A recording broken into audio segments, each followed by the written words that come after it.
yeah, I did change, and I'm really glad I changed. This one's wife. Dog seen peeing on lamppost. Hello, I'm H.G. Tudor. You may be wondering what on earth this title has to do with this one's wife. Well, all will be revealed presently. As you know, the Faux Royal Tour to Colombia recently concluded, and we were treated to a barrage of images and footage that was carefully controlled by this one's wife as part of her innate need for control over the media and over the viewing public as a whole. As a consequence of the repeated and sustained criticism of her behaviours, her response to that is not to correct her behaviours, because quite simply her narcissism tells her that she hasn't done anything wrong, but instead is to try and ensure that the minimum of information is provided that can give individuals sufficient ammunition to criticise this one's wife. This step is demonstrative of not only the rule of collateral consequences in relation to this one's wife, but also the way that her narcissism continues to operate, as you would expect, in the moment, without recognition of what she does continues to come and bite her on the backside. Driven by her narcissism and that innate need for control, she believes that if she controls the narrative by ensuring that only one appointed journalist feeds the information to the rest of the world, therefore only the good about her is portrayed. What she fails to understand is that her behaviour has been beyond the pale, so that there are many people around the world who simply regard everything that she does through a lens of criticism. As you know, I explain her behaviour through the lens of her narcissism, but in relation to many others, they simply see everything she does with a critical eye, because they are simply fed up of her. They don't like her, and that has coloured their view. It isn't a knee-jerk, unsubstantiated view. There's plenty of reasons not to like her behaviour. But the fact is that she has done so many things that has caused people to form a coloured view of her, that it means that no matter what she does, they will always regard it through that lens of criticism. This is because they don't like her behaviour, and therefore the starting point is to view her with cynicism and criticism. This one's wife has failed to appreciate that that is the case.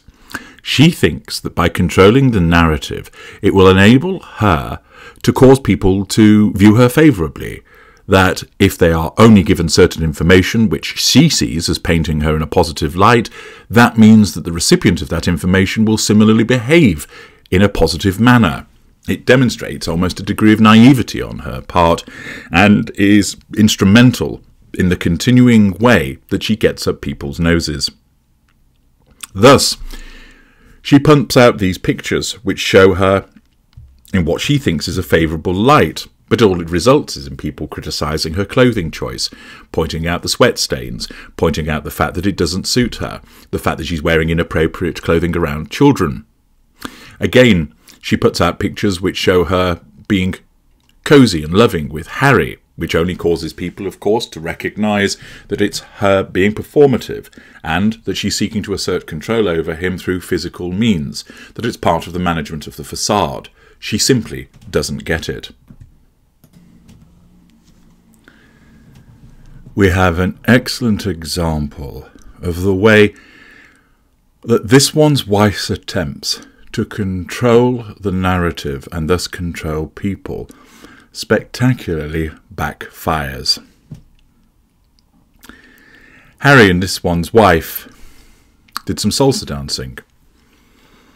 Thus pictures were released of them dancing together, and of course there is also the picture of this one's wife planting a smacker on Harry's lips, gripping his face. I made mention of this in my face hugger video. This incidents of salsa dancing and the kiss was covered by Benedict Smith in the Telegraph. I'm not going to repeat what Benedict Smith writes. You're fully familiar with what went on, and you've probably seen the bit of footage that was captured from somebody's mobile phone of Harry and this one's wife having a twirl amongst other dancers.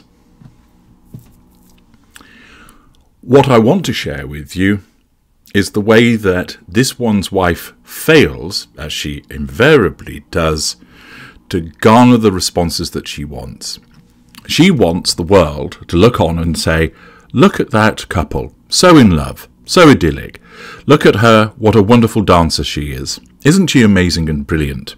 Because that's what her narcissism tells her ought to happen. She cannot comprehend that anybody that is of a rational mind would think anything other than what I've just explained.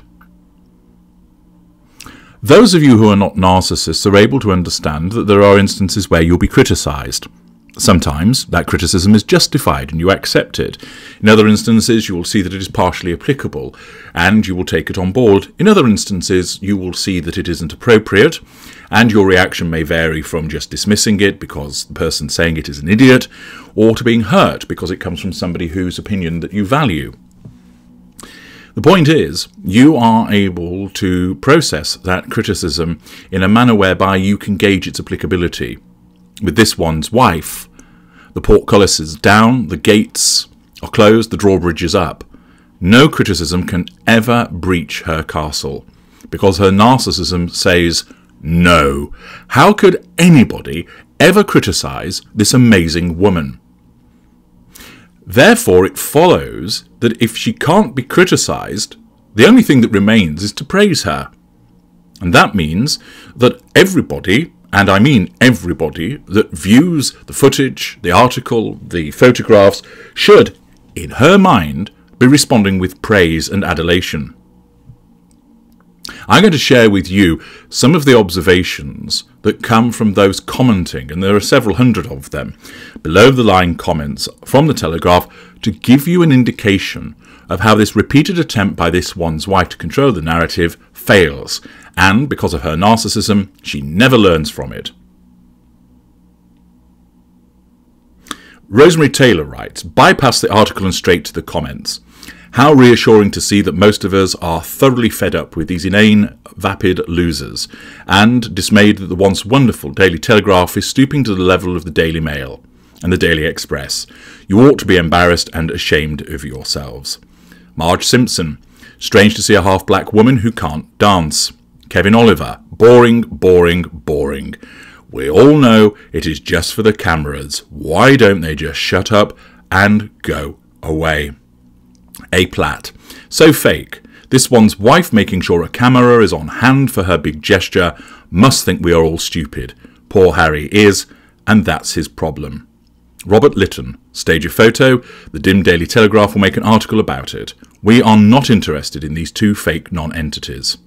David Jones, straight to the comments. We are not interested in this couple. Please decide what kind of newspaper you want to be. James Town, I watched as instructed. Cash and Carrie showing their class. Captain Blanc, Harry is starting to look like a monk from the back, Ivor Stewart adds, and a monkey from the front.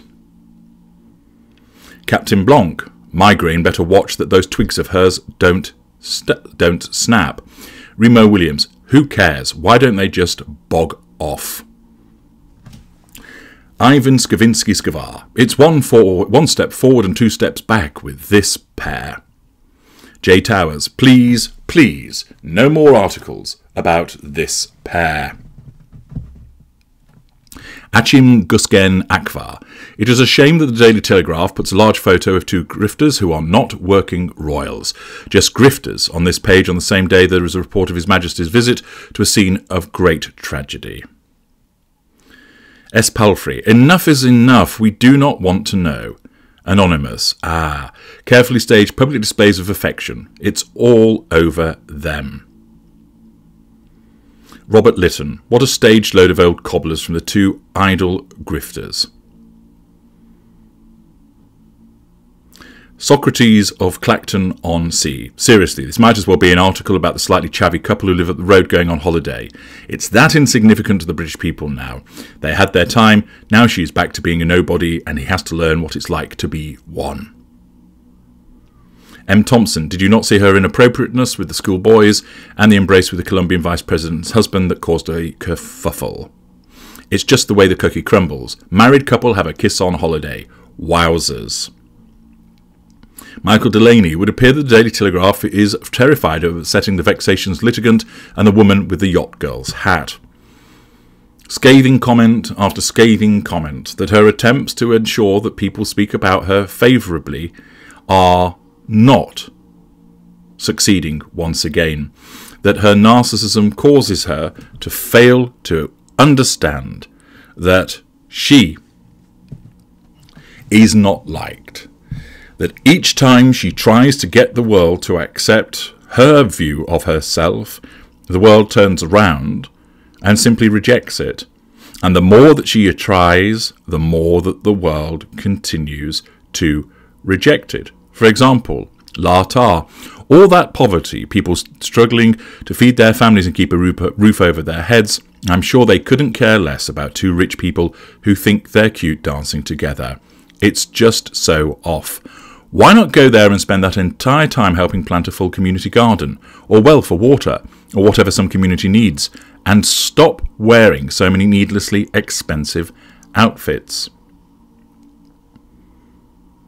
Brian Rice, they increasingly remind me of Edward and Mrs. Simpson. R. Skinner, when is this rag going to realise that we don't care about this narcissist? Sick to death of her nauseous grin and her puppet in attendance. Johnny P. I forgot, did this one's wife and the Ginger Whinger have children? If so, they obviously do not see them much. When this one's wife said her daughter had found her voice, I assumed it was a telephone call.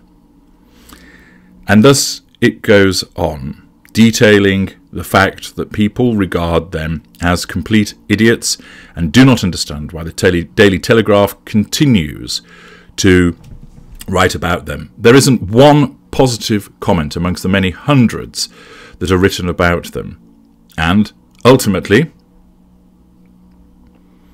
the winning comment, which forms the basis of the title of this particular video, this is about as interesting as a dog seen peeing on a lamp post. The banal nature of such an act sums up the way that this one's wife is equated to a dog peeing on a lamppost. Something that happens many, many times a day and is of no real interest. And as you can tell from all of the hundreds of comments in a similar vein, scathing and critical of this one's wife, her attempts to portray herself as part of a loving relationship, an idyllic marriage, backfires because people see straight through it. I'm H.G. Tudor. Thank you for listening.